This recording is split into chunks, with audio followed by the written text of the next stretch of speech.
Allies have provided unprecedented military support to Ukraine, both equipment, weapon systems, but also vast amounts of ammunition, and we continue to do so. We have delivered modern air defense systems, advanced artillery systems. The United States have delivered HIMARS, and now we have also delivered a big number of armored vehicles, including battle tanks, infantry fighting vehicles, and other types of combat vehicles. So in total, this gives the Ukrainians 9 brigades, which now are well trained, well equipped, and well manned, and this is what makes them. What provides them with the military support and the capabilities they need to retake more territory. This is my first video update from a rainy Nicosia, Cyprus on this Saturday morning. Let's talk about some news. And I thought we would walk up to the Russian Cultural Center to see what's going on over there. It's been a couple of days since the fire at the Cultural Center here in Nicosia, and I haven't been back to the building, so let's go there together and take a look. Maria Zakharova, the Russian Foreign Ministry spokeswoman, she actually praised the Cypriot government, the investigators and authorities for the work that they're doing to try and find out who or what caused the fire. The last statement that I read from the Cyprus investigators was that they still don't know what caused the fire, if it was an accident or if it was a terrorist attack. And they said something along the lines of it's going to be very, very difficult to figure out how this fire started, whether it was some sort of accident due to the renovation that was taking place, or if it was a Molotov cocktail or something like that. Anyway, let's walk up there and see what's going on. By the way, the Ukraine Minister of Culture the other day, she's urging the collective West countries to kick out all the Russian cultural centers, wherever they are in the collective West or the world, to be quite honest. She's urging all countries to kick out Russian cultural centers. Interesting timing for her announcement, isn't it?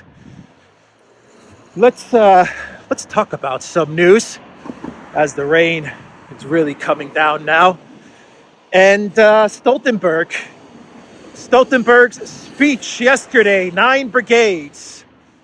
Ukraine has 9 brigades. They have all the weapons they need. And get going with this spring, summer, fall, winter counteroffensive. That was pretty much Stoltenberg's message.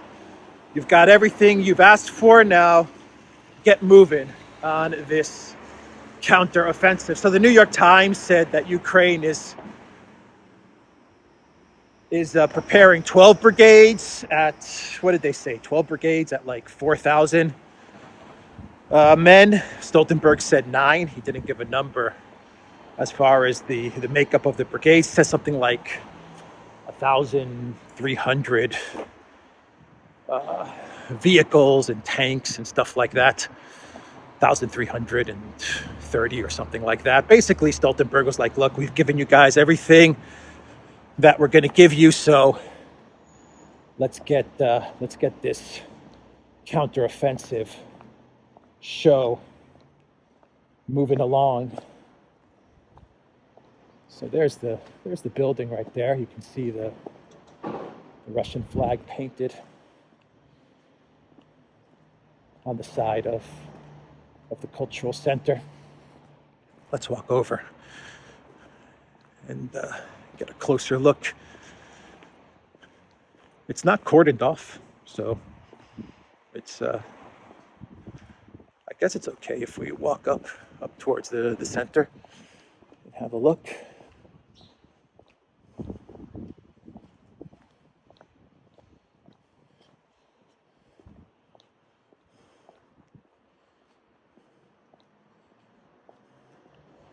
So when I filmed the video the other day, I couldn't get access to this road, but it's like they're just cleaning up.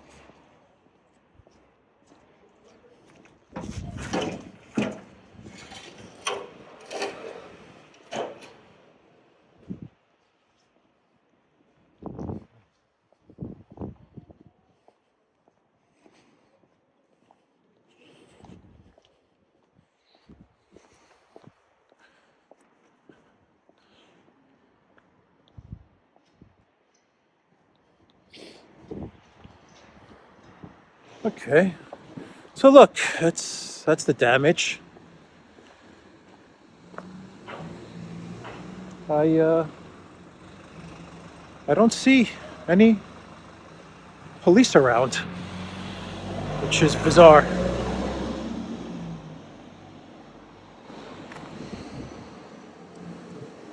Usually the police are like standing right over here, but there's a police car parked right over on this side of the sidewalk, but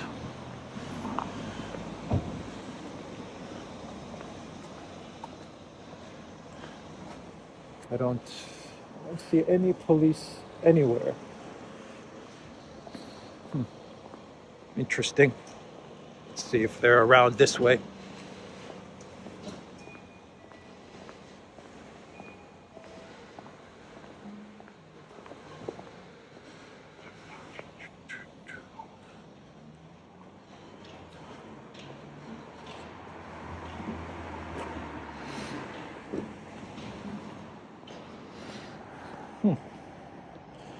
That's bizarre.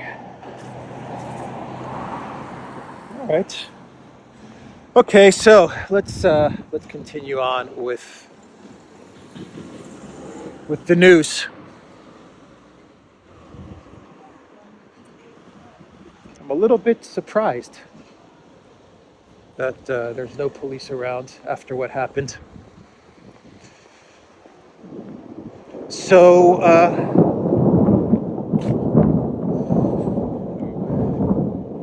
thunderclouds. Wow. So we had a terror attack, a drone attack in Sevastopol this morning, or I think like yesterday evening, this morning, which hit an oil depot in Sevastopol, and it did a lot of damage. This is not going to change anything on a military level, but it does give the collective West and NATO and the Elensky regime a good video and photo footage, so they can talk about their various successes. So it provides a nice propaganda media win for the Elensky regime and the collective West and NATO. Obviously, Russia is not going to have any problems with oil, that's for sure, and this is not going to make much of a difference, any difference on a military level. But it was a successful drone strike, and from the video that I've seen, it was pretty significant, a pretty big fire at this oil depot in Crimea in Sevastopol. According to Governor Zvezvahayev, 18 fire brigades were working on this fire, and it is a level 4, which is the most difficult of all fires. And it was big. It was a big fire, and it did a lot of damage to this oil depot in Sevastopol. So the videos and the images are pretty shocking when you watch them. Interestingly enough, Russia is still providing oil and gas to Ukraine. I think that's an interesting thing to take note of. Russia still provides oil and gas, not to Ukraine, but also via Ukraine and into Europe, or at least the European countries that want it or care to admit that they're getting Russian oil and gas, because the EU leaders are always trying to hide the fact that they're getting oil and gas from Russia. But Russia still transits oil and gas via Ukraine, even to this day. So I think that's interesting. And there was a terror attack in Donetsk yesterday as well. And they hit drones. Drones hit a hospital, a park, residential buildings, and a bus. And last I read, I believe there were 10 people that died, mostly women and children, when they hit this bus. I mean, people were just getting on a bus, just everyday civilians getting on a bus. And from what I understand, a drone or a missile hit this bus, and well, it did what it did. A pretty horrific situation there. And there's a lot of video coming out from Ukrainian sources claiming that they're going to flood Kherson from the Kakhovskaya hydroelectric power station. They're going to start releasing the water in this power plant, this power station, and they're going to flood Kherson, or at least those are the threats that they're putting out there on various images and videos, that they're going to flood Kherson right before the big spring offensive. Arestovich, he came out in a video. I'm not sure when the date for this video is, but it's all over Twitter and Telegram. And he came out and he advised Crimeans to pack their bags, because in the near future, the armed forces of Ukraine are going to enter the borders of Crimea. And in another region in Ukraine, in Vinnytsia, I believe. Yes, Vinnytsia, they have now banned the Ukraine Orthodox Church. So they're going to start burning churches, I imagine. They're going to start confiscating the property of the churches and handing them over to the heretical Mike Pompeo CIA church. And just more persecution and terrorism against the believers of the Orthodox faith in Ukraine. So why am I saying all of this? Well, I'm saying all of this because the goal has always been regime change in Russia. That's the goal. That's been the purpose of this entire conflict.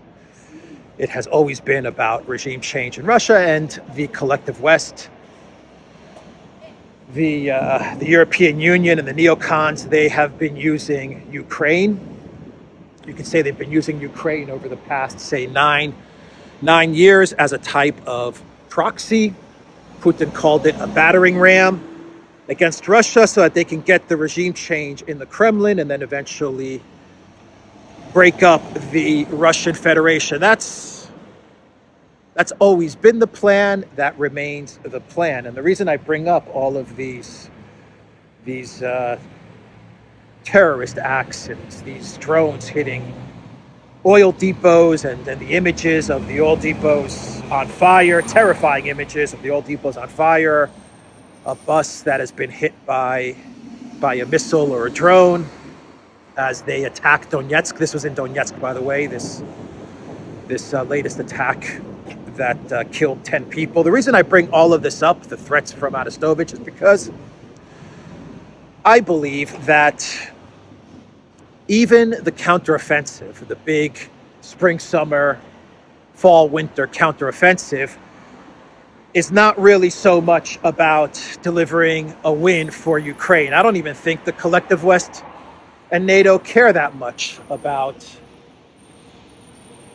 a military win for Ukraine. I believe the whole purpose of this spring counteroffensive and these terrorist acts that you're now seeing in Crimea and in Donetsk, that continue in Donetsk, the whole purpose of all of this stuff is to successfully pass on the narrative inside of Russia, inside the Kremlin, that Putin is just not hard line enough.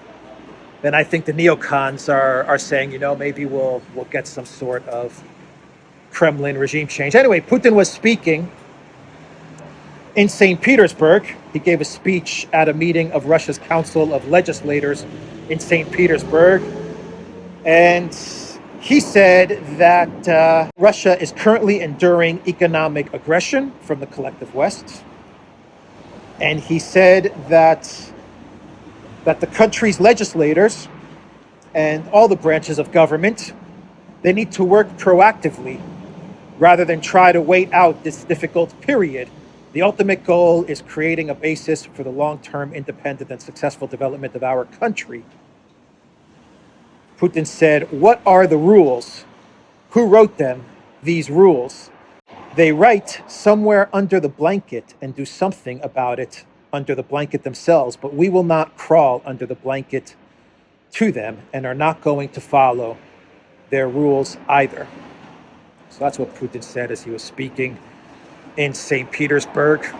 I'm just waiting out the rain, by the way. And this building, well, this used to be a restaurant. This used to be the Irish pub in Nicosia. Fin Bars. This used to be Fin Bars. And they closed down, which is a shame because it was a good pub. Had a nice outdoor deck right here. The spring counteroffensive, we have Reznikov, the Ukraine defense minister. He said that Ukrainian troops are generally ready for the counteroffensive, but the military is waiting for the order. They're just waiting for the green light. He said, as soon as we have God's will, the weather, and the decision by the command, we will do it. That is what Reznikov said to the media on Friday. He said Ukraine has been supplied with very advanced weapon systems, especially in terms of the armor, FIST, armored fighting vehicles. The minister reported, although he added that training on how to operate them was still underway. So that's Reznikov's statement. The Ukraine defense minister, Bild, is reporting that, according to their sources, that the Ukraine military is being trained to cross the Dnieper via kayak. They are silent and small in size, difficult to see at night. A special coating is applied on board so that they cannot be detected by a night vision device, says Bild. So that's how they're going to cross over to the Russian area of Kherson and Zaporozhye, and that's how they're going to make their moves via kayak, via canoe, or something like that. That's what Bild is reporting. That is what Bild is reporting. It's very, very much like a movie, isn't it? It is very much like a movie. Look, the spring counteroffensive, to me, the collective West, if they get 10% or 20 or 30%, whatever NATO can get from the counteroffensive, for them, their push is going to be to frame it as some sort of big success, some sort of panic in Russia, and some sort of regime change is what they're gunning for. That is what they are aiming for. This last push is not about a military victory for Ukraine. This last push is about a regime change. That's what they're pushing for. Germany has said that they're going to start producing ammunition, artillery shells, 155 millimeter artillery shells, and Germany claims that they can produce 250,000 shells if they get the contract from the European Union. So yesterday I talked about how the EU's goal of 1 million artillery shells has fallen way, way short, and they've only managed to get 40,000 shells. And now Germany is coming along and they're saying, you know what? Give us the money, give us the 1 or 2 billion, and we can pump out 250,000 155 millimeter artillery shells. Germany to the rescue. German manufacturing to the rescue, right? That's the plan from the German military industrial complex. And in Kiev yesterday, we had 2 EU leaders pay a visit to Elensky. We had the Czech Republic's President, Mr. Pavel, who was once a NATO commander, Petr Pavel. He visited Kiev along with Slovakia's president. I believe she is the president, Zuzana. What is her name? Her name eludes me now. 1 second. I forgot Slovakia's president's name. Anyway, someone will tell me in the comments down below. It's Zuzana something, and I think she's either president or prime minister. I'm not sure, but they both made a joint trip to Kiev to visit with Elensky. And what did they promise? Well, they promised that they would manufacture weapons not only in the Czech Republic, but they said that once Ukraine is victorious in the big spring offensive, that they will then transfer the manufacturing of these weapons to Ukraine. So that is what Zuzana Chaputova. All right, so that is what they told Elensky. They said, you know what, we'll start manufacturing ammunition and weapons in the Czech Republic, and once everything is okay with Ukraine and we have some success in the big spring, summer, fall, winter counteroffensive, then we'll shift over the manufacturing to Ukraine. Everyone wants a piece of this 2 billion, don't they? They want a piece of the money from the weapons manufacturing. No doubt about it. Germany wants a piece of this money.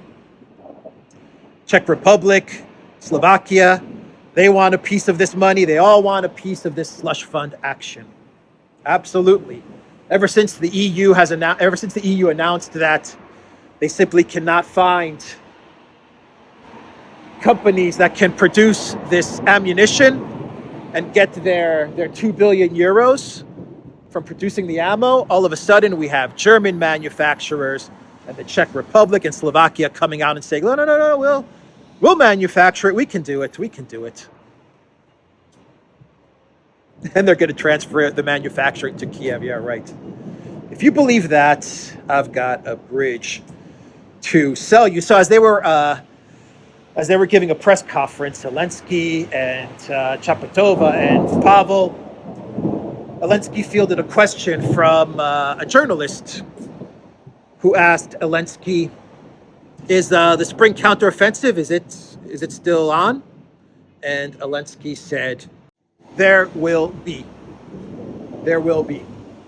Da будет in Russian. Da будет. There will be." Though I think Elensky answered in his broken Ukrainian, because Elensky speaks very mediocre at best Ukrainian. His native language is Russian. That is the language that he feels most comfortable with. That's probably the language, no, that's definitely the language that he thinks with. It's Russian. He's a Russian native speaker. So on that note of the Russian language, this is a good segue into our clown world. And this has to do with the telephone call that took place a few days ago between Xi Jinping and Elensky. And there are reports that the Chinese, they had an interpreter for Chinese and Russian, but they didn't have a Chinese-Ukrainian interpreter. And so the media, the Ukraine-friendly, the Collective West media, is saying that Elensky had to painfully listen to a Russian interpreter as he was on the phone with Xi Jinping, which is comical because, as I said, Elensky's mother tongue, his native language, the language that he thinks with, the language that he's most comfortable with, is Russian, and his Ukrainian is shaky at best. But they're trying to paint this narrative that Elensky was pained to be listening to a Chinese-Russian interpreter as he was speaking with Xi Jinping. I was forced to listen to the language of the aggressor. According to the press service of the president of Ukraine, during negotiations with Xi Jinping, Elensky was forced to listen to a translation from Chinese into Russian, since there was simply no translator into Ukrainian. The president was forced to listen to the translation into the language of the aggressor. This caused him tremendous moral suffering, but he did not show it and behaved very worthily. After the negotiations were over, the president asked his assistant to stress to him in his native Ukrainian language in order to relieve stress. Zelensky's spokesman, Sergei Nikiforov, said in a statement, Zelensky was very pained to be listening to the translator in his native language. He was very pained by this. Very pained. I'm telling you, the amount of BS and propaganda that comes out of the mouths of these guys is pretty incredible. It is pretty stunning. I imagine the Chinese had a Ukrainian translator available, but they probably said, you know what, this Elensky guy, he barely speaks Ukrainian, so let's put a Russian translator in place because we don't want him to misunderstand any of what we're about to tell him. The fact that in this statement from Ukraine, they frame this telephone conversation as negotiations is also pretty laughable. This was more like China warning Ukraine and then giving Ukraine some good advice, which is get to the negotiating table. I wouldn't call this a negotiation between China and Ukraine. I would say this was more of a warning and a lecture and some friendly advice to Elensky. So anyway, that's the video, everybody. theduran.locals.com. We are on Rumble, ODYSEE, BitChute, and Telegram, and go to the Duran shop. Use the code GOODDAY, 10% off. Take care.